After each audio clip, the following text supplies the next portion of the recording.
Cameroun, Bandou, Africa, Bandou, through the world, Bandou. Cette information, hommage à Marc-Viviane Foué. Marc-Viviane Foué qui nous a quittés il y a de cela 22 ans, comme je disais tout à l'heure.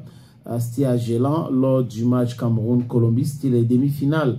Et Mako est parti comme ça le 26 juin. Donc, ce jour, c'est le jour anniversaire. Donc, on rend hommage à Marc-Viviane Foué.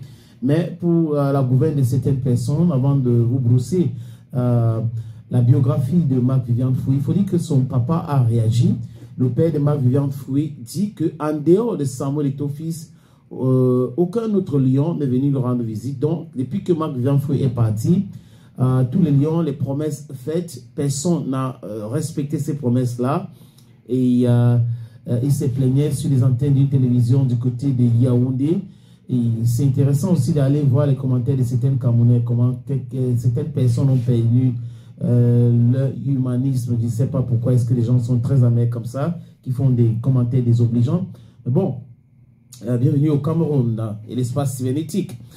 Il est parti, Marco, il avait laissé des enfants et une femme, Marie-Louise. À un moment donné, on savait qu'il y avait des guéguerres entre papa, Amougou et Marc-Viviane Foué. Mais honnêtement, tout ce que Marc-Viviane Foué a laissé en tant que projet a été abandonné. Donc, le papa de Marco a dit qu'en dehors du président de la Fédération camerounaise de football, Samuel Eto'o-Fils, personne d'autre, ni le président de la FIFA qui était là ce jour, qui a fait les promesses, ni l'ancien président de la Fédération camerounaise de football, Iya Mohamed, ou les autres coéquipiers de Marc-Viviane Foué. Donc, voilà l'information que son papa a donnée. Je vais vous proposer la lecture de la biographie de Marc-Viviane Foué. C'est important aussi de ne pas oublier nos icônes, se rappeler des gens qui ont donné leur vie pour l'autre joie, pour notre protection. Marc-Viviane Foué, je me rappelle ce jour-là, j'étais à la maison, j'ai regardé le match et quand il est tombé, j'avais trop peur. Beaucoup d'autres personnes, là où on regardait le match, les gens pleuraient déjà et les gens ont passé une longue nuit parce que là, personne ne voulait accepter ce qui est arrivé. Le lendemain matin, l'information est arrivée. Il faut dire qu'il y avait des gens qui donnaient des informations compte-gouttes le même jour, mais personne ne voulait croire.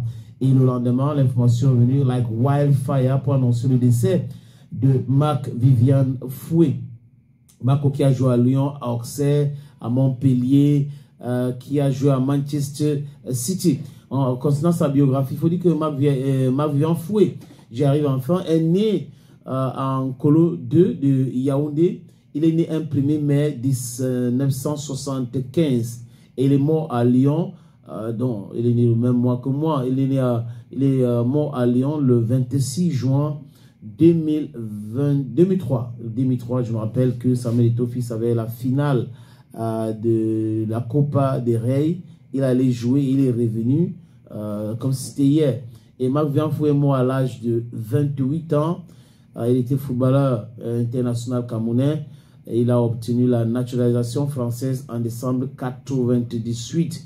Il était milieu de terrain défensif et il avait eu 64 sélections avec l'équipe nationale du Cameroun. Donc, il est parti comme ça après cette 64 sélections. Il est mort dessus de quoi? On parle d'un malaise cardiaque survenu au cours du match, comme je vous ai dit, Cameroun-Colombie. C'est les demi-finales de la Coupe de Confédération. Donc, Marc-Viviane Foué, fils de Marc Foué Matin et Micheline Nguéné. Marc-Viviane Foué il a fait ses études primaires et secondaires à Yaoundé et à Garoua. Et il a commencé sa carrière comme footballeur sur les couleurs de l'Union de Garoua avant d'être remarqué par Canon de Yaoundé. Et à Lens, il a joué à Lens entre 1994 et 1999. Après la Coupe du Monde de 1994, Foué s'envole donc pour l'Euro où on attendait à l'Auxerre, mais c'est à un silence qui a fait signer son premier contrat professionnel. Il a débuté donc le 13 août 1994 en première division française par une victoire 2-1 contre Montpellier. Il a fait rapidement comme ça, il faisait unanimité du côté du stade Molière. Et lors de la saison 97-98, Foué joue son premier match à l'occasion de la 12e journée et la réception de l'AS Monaco qui se solde par une victoire lensois, 1-0 avec un nouvel entraîneur Daniel Leclerc et qui succède à Roger Lemaire en intersaison. Le FC Lens est 5e du classement et au moment de trêve hivernale à 5 points du premier. Le FC Metz, la deuxième partie de la saison voile. Lens continue son ascension et prend la tête du championnat à l'issue de la 30e journée et une victoire à Metz, leader avant la rencontre. Donc, ouais, Marc-Vivien Foué a joué beaucoup de matchs en France. Il a aidé son équipe à battre beaucoup d'autres équipes, il faut le dire. Hein. Et je vais sauter certains détails. Je prends maintenant, après la saison 97-98 qui arrive enfin, Foué est devenu la star des Lions Indomptables. Donc c'était le métronome, le milieu défensif très robuste qui était dans toutes les actions. Foué, c'est quand on gagne la CAN au Nigeria, c'est aussi en grande partie grâce à la solidité défensive et la maîtrise du milieu du terrain par Marc-Vivien Foué. Et là, Marc-Vivien Foué signe un contrat avec Manchester. Non, il avait été pisté par Manchester United et il y avait d'autres offres. Manchester avait proposé 5 millions de livres pour s'attacher les services de Marc-Vivien Foué, dont il était très attendu en Coupe du Monde 98 en France. Et cependant, pendant un stage de préparation avec sa sélection, Marc-Vivien Foué avait fracturé le péroné gauche durant cet entraînement. Il a empêché donc de participer à la Coupe du Monde et lui a fait perdre contact avec Manchester United. Donc Marc-Vivien Foué devrait signer un contrat avec Manchester United. Il devait du coup être le premier joueur camerounais à signer avec Manchester United, mais malheureusement, il n'a pas participé à la Coupe du Monde parce qu'il était blessé. Marc-Vivien Foué a joué avec West Ham, Lyon, Manchester City. Et aujourd'hui, on peut dire que du côté de la France, on lui rend hommage avec son prix Marc-Vivien Foué qui récompense comme ça tous les joueurs qui jouent en Premier League en France. Nous sommes le 26 juin et nous pensons ce jour à Marc-Vivien Foué, Marco Forever. Ce sont quelques informations que nous avons proposées concernant Marc-Vivien Foué et on n'a pas la prétention d'avoir tout dit sur Marc-Vivien Foué parce qu'il avait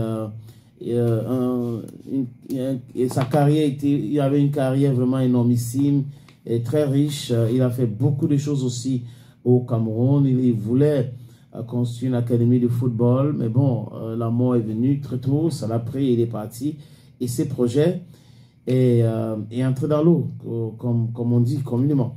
Donc voilà, en quelque sorte, les amis, la biographie de Marc-Vivien Foué qui nous a quittés un 26 juin de 2003 à Gélan, à Lyon, en France.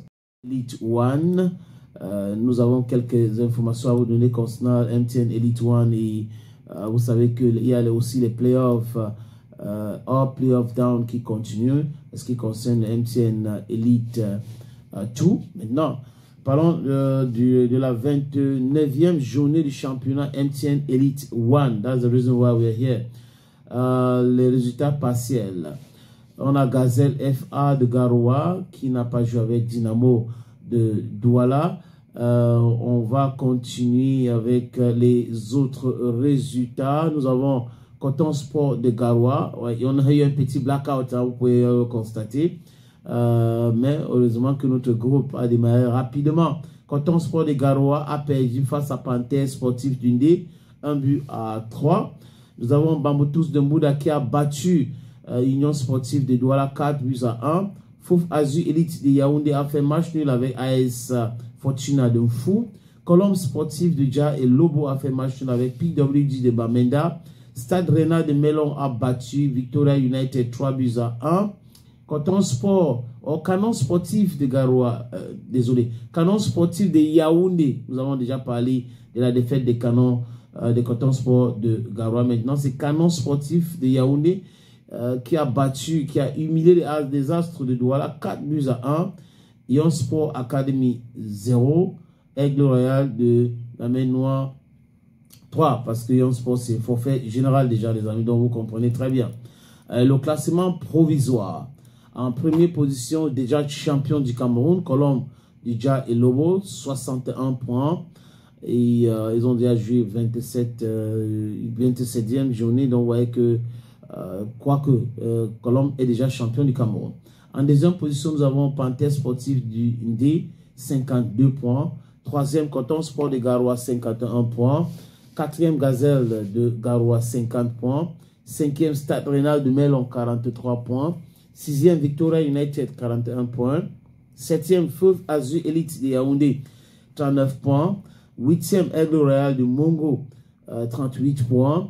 Neuvième, Canon Sportif de Yaoundé, 38 points, donc ex-aequo avec Aigle Royal de Mongo. Dixième, PW du Debamenda, 38 points, ex-aequo avec Aigle du Mongo, Canon de Yaoundé. Onzième, AS Fortuna de Fou, 36 points. 12e, les Astres de Douala, 35 points. Et en zone rouge, nous avons Bamboutous de Mbouda, Dynamo de Douala, Union Sportive de Douala et Union Sport Academy forfait général. Donc, Bamboutous 13e avec 32 points. Tout est possible, hein? C'est encore possible. Dynamo de Douala, 14e avec 31 points. C'est aussi possible, donc ça va se jouer. 15e position Union Sportive de Douala, là c'est plié, je pense. Donc la bataille c'est entre Dynamo de Douala, Bamboutous de Mbouda, les Astres de Douala, AS Fortuna et en quelque sorte les autres équipes comme Aigle Royal passent 38 points pour se rattraper. Bon, il reste encore 2-3 journées, donc tout est possible. On va suivre cette actualité pour vous. Et il faut dire que Young Sport Academy, c'est déjà bon, relégué en élite 2. Young Sport va jouer en élite 2 la saison prochaine.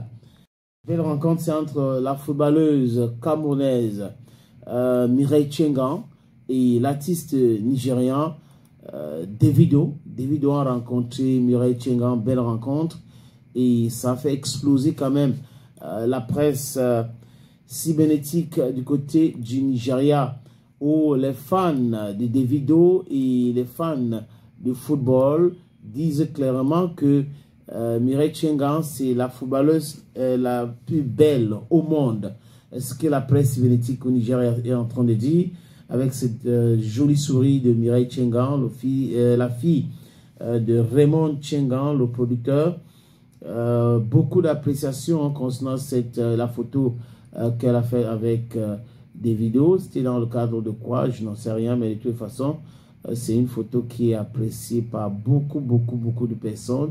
Elle est ceci, elle est belle, waouh, elle est camerounaise, waouh. Donc, c'est chouette. Et il y a des personnes qui, bon, comme d'habitude, hein, j'espère que Davido ne sort plus avec les amis, les deux se sont rencontrés quelque part, donc c'était pas dans une chambre. Vous n'allez pas dire ce que vous dites là. Donc, en fait, je crois que c'est un événement. Quand on voit ça, on voit Mimi et Davido sur Snap, donc bien habillés. Ça doit être lors d'un événement que Mireille a fait cette photo avec l'artiste, le chanteur du Nigérian Davido. Dans les autres commentaires, ben, c'est à vous, mais l'appréciation aussi des fans de Mireille, les fans de Davido montre à quel point c'est fini les histoires de stéréotypes, hein, que celles qui jouaient au football, c'était les garçons manqués, c'était les sissi. On a vu Johnson se marier, très belle, elle est femme, et après, voilà, sa façon de s'habiller, oh donc, ce n'est pas tous les footballeuses qui sont des garçons manqués. Mais garçons manqués ne veut rien dire. Il faut apprécier les gens à leur juste valeur que de trouver toujours les choses à dire. Parce que là, nous sommes au Camer, les amis. On sait comment ça se passe, les appréciations, les choses que les gens disent et tout ça, la façon de voir des gens. Mais vous pratiquez ce que vous pratiquez comme activité. Les autres aussi pratiquent leur activité. Ce n'est pas la peine de faire certains commentaires désobligeants. Maintenant, de Chute Adjara. Chute Adjara est en train de recruter. Elle recrute pour ses activités.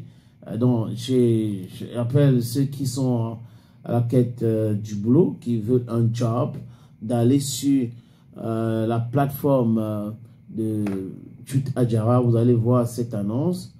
Chute a publié cette annonce, donc c'est encore là-bas.